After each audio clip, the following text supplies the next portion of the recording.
Hello everyone, welcome to all of you on my channel. America में इन्हें जाना जाता है बिल ऑफ राइट्स के नाम से। कॉमनली इन्हें कहते हैं बेसिक राइट्स, बट इंडिया में इन्हें कहते हैं फंडामेंटल राइट्स। यस, आज की इस वीडियो में हम फंडामेंटल राइट्स का क्विक रिवीजन करेंगे।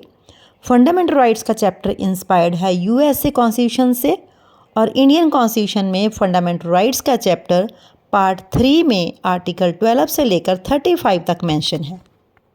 फंडामेंटल राइट्स को फंडामेंटल राइट्स क्यों कहते हैं, इसके दो रीज़न हैं। एक तो ये किसी भी इंडिविजुअल की ऑल राउंड डेवलपमेंट के लिए बहुत ज़रूरी है, और सेकेंडली कोई भी व्यक्ति इनके बिना सर्वाइव नहीं कर सकता। सो इसीलिए इन्हें फंडामेंटल राइट्स कहते हैं। We have 6 type of fundamental rights. हमारे संविधान ने हमें 6 तरह के फंडामेंटल राइट्स दिए हैं। First one is right to equality, second one is right to freedom, third one is right against exploitation, fourth one is right to freedom of religion, fifth one is cultural and educational rights, and sixth one is right to constitutional remedy. First fundamental right is right to equality. Right to equality constitution के 14 से लेकर 18 article तक mention है। इसे हम समानता का अधिकार भी बोलते हैं। Right to equality prohibits the inequalities on the basis of caste, religion, place of birth, race and gender. ये वाला जो अधिकार है वो जन्म के आधार के ऊपर, जात के आधार के ऊपर, जन्म स्थान के आधार के ऊपर किसी भी तरह के भेदभाव की मनाही करता है।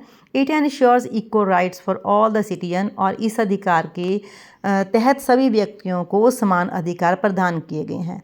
राइट टू इक्वलिटी हमें 7 टाइप की इक्वलिटीज़ प्रोवाइड करता है। इक्वलिटी बिफोर लॉ, कानून के सामने ये अधिकार हमें समान प्रदान करता है। Prohibition of discrimination, right to equality किसी भी तरह के भेदभाव की मनाही करता है। एंड इक्वलिटी ऑफ अपॉर्चुनिटीज़, सभी व्यक्तियों को समान अवसर प्रदान करता है ग्रो करने के लिए। एबॉलिशन ऑफ अनटचेबिलिटी, छूत छात की ये वाला जो अधिकार है मनाही करता है। 17 आर्टिकल के अकॉर्डिंग छूत छात को ख़त्म कर दिया है संविधान ने। Abolition of title except military and educational, इन दोनों को छोड़कर बाकी सभी तरह के जो रुतबे हैं उन व्यक्तियों को स्पेशल उपाधि नहीं मिलेगी इस अधिकार के तहत। Second fundamental right is right to freedom. Right to freedom यानी स्वतंत्रता का अधिकार। Right to freedom article 19 to 22 तक मेंशन है। These rights are freedom of speech, freedom of expression. इन राइट्स में किसी व्यक्ति को भाषण देने की, अपने विचार प्रगटाने की फ्रीडम है। Freedom of movement through out the territory of her country, देश के किसी भी भाग में जाने की, घूमने की फ्रीडम है। Freedom to practice any profession, किसी भी काम को, किसी भी बिजनेस को करने की फ्रीडम है। Freedom to reside in any part of the country, Bharat के किसी भी भाग में बस जाने की, रहने की फ्रीडम है। However, these rights have their own restrictions, लेकिन इन राइट के ऊपर कुछ रिस्ट्रिक्शन भी लगाई जा सकती हैं। अगर कंट्री को किसी बाहरी अटैक का खतरा है तो जो प्रेसिडेंट है वो प्रेसिडेंशियल रूल लागू कर सकता है, और उस टाइम में ये वाला जो अधिकार है वो सस्पेंड किया जा सकता है, क्योंकि इस अधिकार के अकॉर्डिंग हमारी घूमने फिरने की आज़ादी है वो ख़त्म हो जाती है।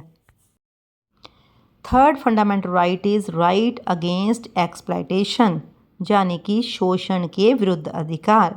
ये अधिकार हमारे संविधान के आर्टिकल 23-24 में मेंशन है। Right against exploitation condemns human trafficking, child labour, forced labour making an offence punishable by law. इस अधिकार के तहत किसी भी व्यक्ति से उसकी इच्छा के विरुद्ध कोई भी काम नहीं करवाया जा सकता।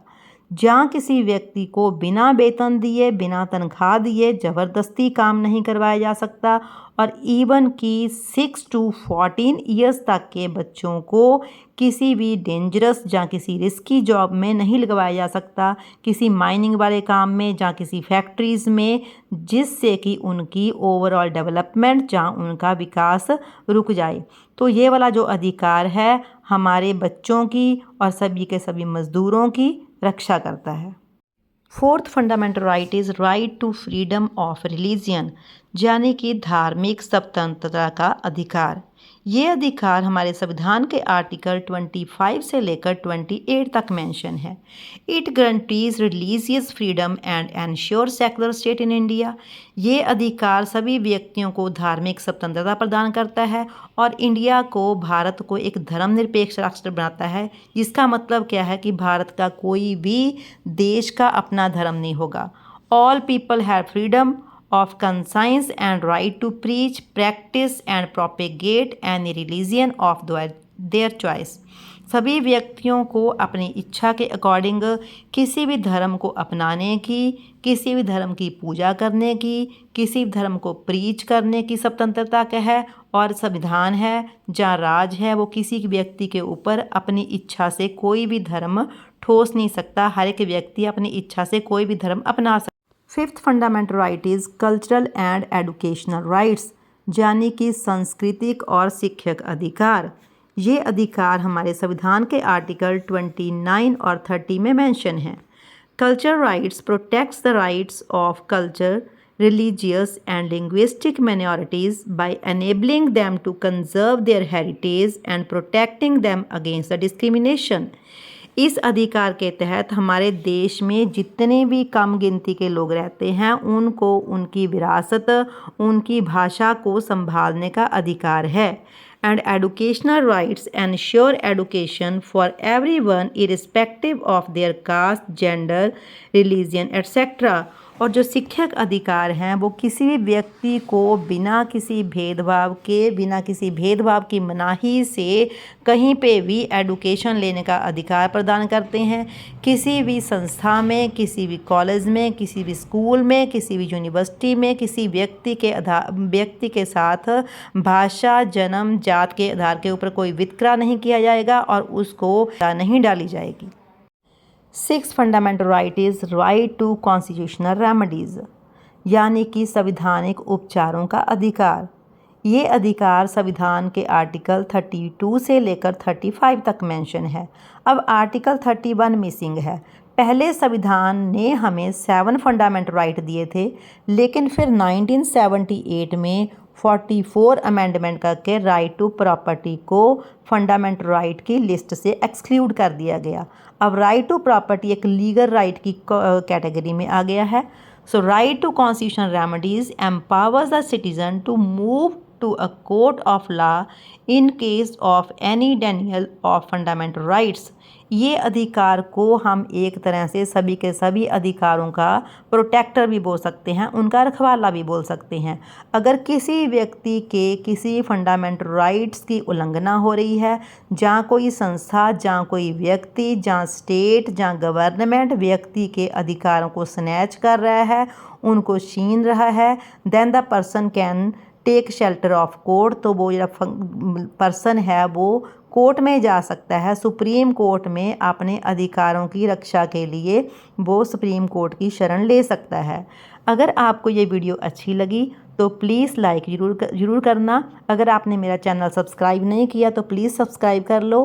Thanks for watching.